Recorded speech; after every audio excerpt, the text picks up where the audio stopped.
Blackburn Rovers extinguished 20 years of hurt as they piss all over those knobbers down the street. Preston North End to remain Kings of Supreme in Lancashire. Rovers 1, Preston North End 0. We'll tell you all about it next.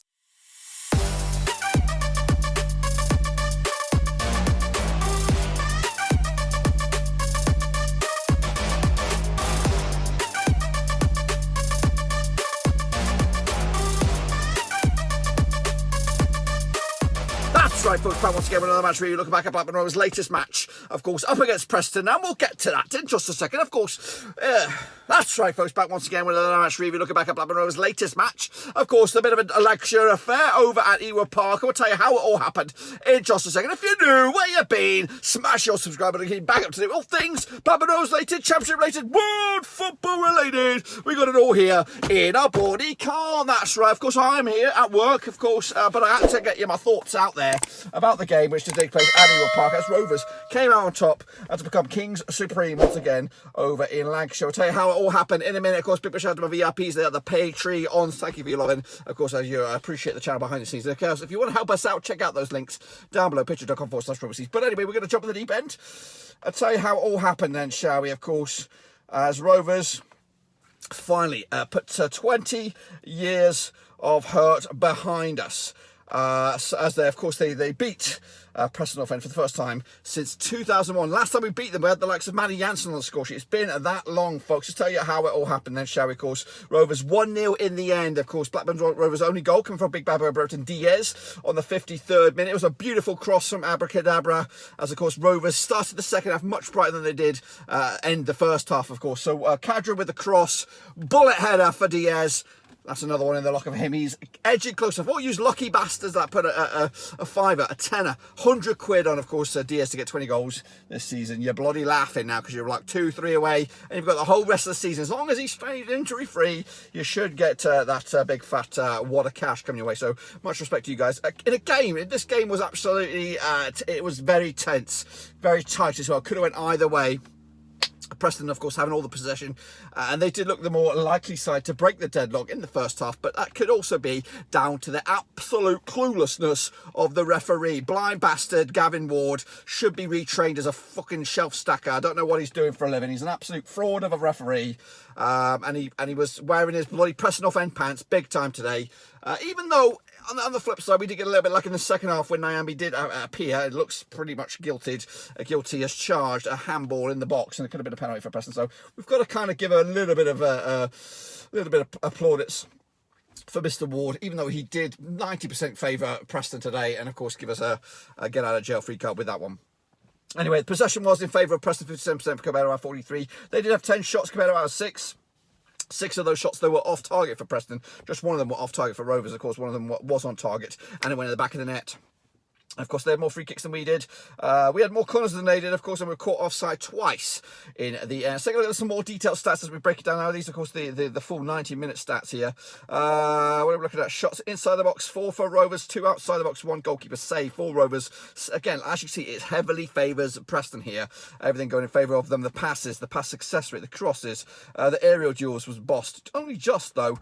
In fact, we won the aerial duels. They won the duels on the ground. They had more tackles as well. So it was very, very much one-sided. And possession wise and all that kind of stuff, but really at the end of the day, you can afford to play shit and win if you're going to be in the thick of things at the end of the season. Now we don't want to get carried away with ourselves, but it was a game of 2 halves. Of course, Preston North End were better, much better in the first half. Of course, 6 shots to our 1, as you see. We had 1 shot, it was on target, sorry. As for Preston, had 6 of them, 60% possession. Of course, great save from Pears. If you haven't checked out my Twitter, make sure you do so. There's a goal on there from Diaz. There's a great save from Pears, and there's a bit of a nasty tackle there by a big-nosed bastard, Ched Evans there. So all on there on the Twitter. But again, all favours the Preston on the first half there. Blues everywhere.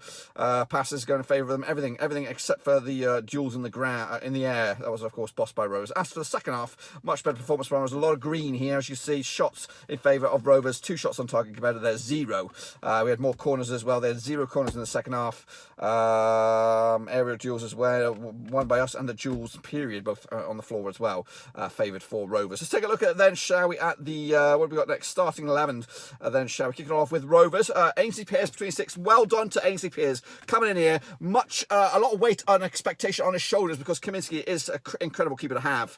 But Pearce come in. Of course, he kept a clean sheet the remainder of the game he did against Stoke, but he came in here. A lot of pressure on this. This game's huge when you look at the grand scheme of things. Of course, the table looks completely different. Form book goes out the window. Everything goes out the window. This game is massive, and well done to Pearce. Clean sheet, and of course, 3 clean sheets as well in a row for Rovers defence. So well done to all of them. Wharton, Van Heck, and Lenihan back 3. There could be the new system for Rovers. Travis, Rothwell in midfield. Buckaroo in that sort of pit in that hole there. Nyambi on the right, Pickman on the left. Kadra Diaz as well. No starting berth for Tyrese Dolan. No Ayala, no Kaminski. We need to get those guys back because they are massive to this team. Let's take a look at some of the guys that have come off the bench. I think just 2 changes for Rovers. And actually, we did go through. Terry Dunn came on. Bradley Johnson and Tyrese Dolan did come on for a little bit, but to little or no effect. As for the opposition, of course, Everson between 6 for Preston. Liam Lindsay, Jaden Story, Greg Cunningham at the back there. Ben Whiteman, Andy McCann in midfield. Of course, Matthew Olson on the right. Josh Earl on the left. Brown in that cubby hole there. Of course, we have Ched Evans up top alongside Emil Rees, who's been scoring goals quite freely, but not today. How about their substitutions that you did bring on? Ryan Ledson, Daniel Johnson and Scott Sinclair. Very strong bench for them with the likes of Patrick Bauer, Joe Rafferty and Sean Maguire not even getting any action. Let's take a look at that. Of course, the match ratings. They're not my match ratings. These are third party, but they give the man of the match to Darragh Lenihan. I think 7.3 for him, 7.0 for Piers between 6, 7.2 for Travis in midfield. You know, it's probably not too far off the money. Anyone in that back 3 deserves it because they were incredible today. As for Preston, their man of the match was, of course, Alan Brown in that cubby hole. Greg Cunningham with a 7.0 as well. Very tight game. Kedra, again, the attacking duo, Diaz and Kedra, didn't have many chances today. There wasn't a gilt-edged chance at the end for Diaz to get a second, but unfortunately couldn't convert. But all in all, Rovers, their attacking line were absent today. It was the midfield, the full-backs, and of course the centre-backs doing a much better job as well. Let's take a look at the shot grid then, shall we? Of course, Rovers are in the orange. I think that's right. Blackburn, Preston are in the blue. Most shots coming from Diaz, of course, 2 of them, Rothwell, Travis and Johnson from the bench. As for Preston, most shots coming from Evans, 3 of them for him, 2 for McCann as well, and a couple other ones scattered around the place as well. And as you see, they had more touches than we did, more passes as well. But again, the only score that really matters is the 1-0 at the top of the screen there. Let's take a look at the heat maps. As you can see, Rovers sporadic, not really in control of this game at all. We're kind of scrapping around, running like headless chickens, or as some other people will say, running around with like a chicken with its head cut off. I don't know. I like the headless chicken. I think that sounds better. But anyway, as you can see, not really covering much ground in that attacking third. It is very much kept in that defensive third. But again, this is completely different. If you would look at how Rovers played last season with possession, with a lot of the touch maps more complete and more full with touches. But we were losing a lot of games with it. This time around, we're playing with more of a counter-attacking sort of mentality, and we're coming away with the results as well. Preston, though, again, with more of the gear, more of the ball, and of course, looking forward. Well, unfortunately, they couldn't get anything with it. But that's, of course, a little quick insight to what I think. What about the gaffer? What did Tony Mowbray say after the match about the result? And of course, his first win as Rovers manager over Preston at Ewood Park. Take it away, Tony. It's frustrating when they're coming off from the warm up and questioning whether the game should be played. Really, the ball's getting stuck all the time. It's still hammering down with rain. That officials seemed happy enough with it, and yet our team talk was about let's not take any chances, let's not play any square balls, let's not go back to the goalkeeper, let's just put it behind them. And so it's not a very nice game of football. It's not conducive what we try and do, I suppose, or them, I would suggest. But as a derby goes with the rain and a pitch like that, there was blood and thunder, and there was a lot of challenges, a lot of competition for the ball, helping it on. So it wasn't a purist day, but it was a day to try and win a game of football. That wasn't a great spectacle, but it was, as I say, blood and thunder, and thankfully I'm sitting here, we won 1-0, and we'll put the points in the bag and move on. What was your view about the conditions? Were you happy for the game to go ahead? We live in a world where the referee's the decision maker, so he was happy for the game to go ahead, and we had to manage the conditions really. I said to them before kick-off last week, we managed a gale force wind blowing right down the middle of the pitch, and this week we had to manage a pitch where the ball's going to stick sometimes, and so be careful what you do and how you pass it. So the difficulty is that you prepare a football match on a Friday or a Thursday, and then half an hour before kick-off you have to scrap everything and tell them that we just have to put it behind their full-backs, and Brereton and Kedra have to run after it, and it's basic as that really. And don't take any chances at the back, win your headers, defend properly, do your job, be strong, be a man. And I thought they did that today. I thought particularly the back three were resilient, strong, powerful. So we put their boards up, they've got some 6'4", 6'3", 6'2" footballers on their team, and it was maybe more suited to them, and yet we've managed to find a way to get the win in what was a physical confrontation really. Brereton Diaz, 17th goal of the season. He'll get the headlines, but the cross from Raider Cadra was quality, wasn't it? Yeah. I was looking at the game and thinking, we need to make a change. You're giving him time. Reddy didn't get much of a touch of the ball, and yet you just watch him in training sessions. He is the fastest thing probably I've seen. Really, the power and the speed that he's got when he wants to really stretch for that ball is quite scary, really. And just the conditions, as we'd said, we were going to put it over the top. Needed to keep him on, and yet it wasn't a burst away goal that he scored. But he's got a rocket in his right foot really, and he flashed that cross across rather than a shot. It was a cross that Brereton just directed into the net, and it was a great goal. Meanwhile, what's been said on social media? Well, there's been a lot has been said on social media. We'll start with Joe Harvey said, Gavin Ward managed to out Gavin Ward himself today. Not good enough to referee the Vanarama, let alone at this level. A shambles, a cheat, a moron, but we won against 12 men again. Northern Rover, not pretty, but I don't care. Dug deep to win, that brilliant. Gavin Ward is a numpty. Mike Gravison said, pride of Lancashire, indeed. Bellas, aka Blue Monster, said, dear Rovers, from all of us, including me, that can now bounce into work and sit ourselves next to our North End supporting colleagues with big grins on our faces, asking if they'd like to talk about this weekend's football. Thank you, indeed, I agree. Chris Martin said 3 points, yes. Diaz winner, yes. Pride of Lancashire, yes. Hashtag Rowers. Ben, aka Gallirossi Blue, said, I'm going to keep beating this drum because I feel so impressive the way the players at Moby have bounced back after that Fulham defeat. It's nothing short of remarkable. 13 out of 15 points, 10 goals and 2 conceded in the 5-game sits. What a rebound. So proud of this team. Anthony H, 1982 results. All that matter. Not the best game, but a hard-fought game by the wonderful young team. Credit to the team and Mowbray. And thank buggers, there was no VAR in the championship as we got away with one today. And bugger me, Tony won a local derby. He did win one at Preston last time around. This was his first at Ewood. Of course, Carwick says, what a team we've got. Could this be the season? It could very well be. Soster Zink said, too many times Rovers have gone on mini runs to be followed by matching slumps. This league table, or the league table, should be pasted on the wall somewhere. Reminder, boys, promotion playoff are there if you want it bad enough. Foggy, of course, Celebrity Rover said, Briash, fist bump. Liz Lewis said, inject a full BBE chanting Diaz and waving chili flags into my veins, indeed. Liam Livingston, another Celebrity Rover. Get in there, boys, are flying. And that's the Rovers. Meanwhile, California Rover, Gary Smith, a.k.a.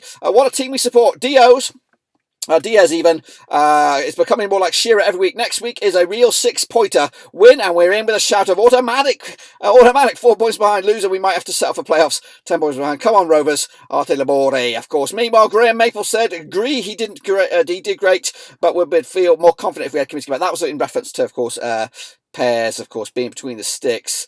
Chris Martin said, all three of our centre-backs were phenomenal today. I can't argue with Lennon getting the man of the match either. He was a rock. Say what you want about the back, 5 at the back, but it's working pretty well in the last few games. And Rosina said, I think I've broken both kneecaps. I have no voice. I've been piled on and squashed by 29,379 people and been lifted in the air like a child. Seen plenty arse cracks too, but the BBE was the best I've been in a long time. Get the shit in, Rovers! Meanwhile, what's going on elsewhere out in the Championship? Of course, yesterday, of course, the top two did lock horns. It was a 1-1 draw, Fulham against Bournemouth. Meanwhile, the early game saw Coventry got beat by West Brom as they maintained their top 4 status. West Brom. Bristol City picked up a 1 over Derby. Big win for them. Of course, Sheffield United also got back to winning ways under new management. Heckingbottom there. I think is that 2 wins out of 2 for him. Meanwhile, Reading against Hull City was a 1-1 draw. Barnsley also a 1-1 draw against Huddersfield. Massive point for them. Millwall 3-1 wins over Birmingham. They are in a bit of trouble, I think, Birmingham right now. Blackpool did get stuffed by Luton. Big win win for them. Of course, Middlesbrough also one of the winners over Swansea. Forest did beat Peterborough, of course. And tomorrow we keep going against Stoke. Anyway, regardless of all that, Blackburn Rovers, of course, remain in that top 6 hunt. And of course, a big win for us today. Of course, next week's going to be a bit of a tricky one. As for Preston, of course, unfortunately, they couldn't get a win for them. But I guess what, they'll just have to continue with what they've got so far. Let's take a look at next week. Of course, next week we'll see Huddersfield take on Coventry. That's the early game on Saturday. Swansea will take on Forest. That's, of course, on the normal kickoff on Saturday as well. Preston against Barnsley. Of course, Birmingham against Cardiff. West Brom against Reading. Hull City against Bristol City. Luton Town against Fulham. Peterborough against Millwall. We've got Derby County against Blackpool. Stoke City against Middlesbrough. And on Monday, we have Sheffield United against QPR. But, of course, the game of the day will be at the Vitality. Down South Coast, of course, it'll be Bournemouth up against Rovers. As, of course, they try to continue to defy the odds. Because I doubt we'll win that game. But, you know what, we'll give it our best shot. And, again, if a win there could actually set the precedence for a realistic push, because I think we're all very, very much happy to be where we are in the playoffs, but we are anticipating for the wheels to come off at some stage. We've been here before, albeit briefly. This might be the strongest chance we've had under the Mowbray. It was definitely the strongest chance we had in the Mowbray era. But it's definitely the strongest chance we've had since we've been relegated from the Premier League to get back. I don't want to start saying that we're in this properly yet, because I've been bitten and been scarred. I've been burned by Rovers for many years. But if we can get a result against Bournemouth, the rest of the month of December looks very, very favourable. We just don't know. We do need to get the bodies of Kaminsky back, Ayala back, and we do need to have we do need to get Mowbray out to India, or somebody, or get on the Zoom or something and say, hey, Venky's, dig a little bit deeper, get a bit more cash out of your pockets, because this is our chance. This is our realistic chance. It is Mowbray's last chance to get right. If he was to get us promoted, if he even gets us to the playoffs, surely there's a discussion there for another contract for him. So he's got to think about that as well. So big month ahead for Rovers, probably a big 6 weeks ahead for Rovers, of course, heading into the transfer window. If we can get out of the transfer window with it slam shut, and of course keeping everybody who we've got on our books right now, then we'll have a good chance, of course. But we do need numbers as well. Anyway, that's, of course, my take on the matter. But, of course, I'll see you all soon with a preview for Bournemouth kicking off in midweek. We'll start the countdown for that. But until then, guys, smash your thumbs up, smash your subscribe. See you soon for the next one, whenever that is. Until then, viva la Rovers, Kings of Lancashire, stick it up your arse, knobbers.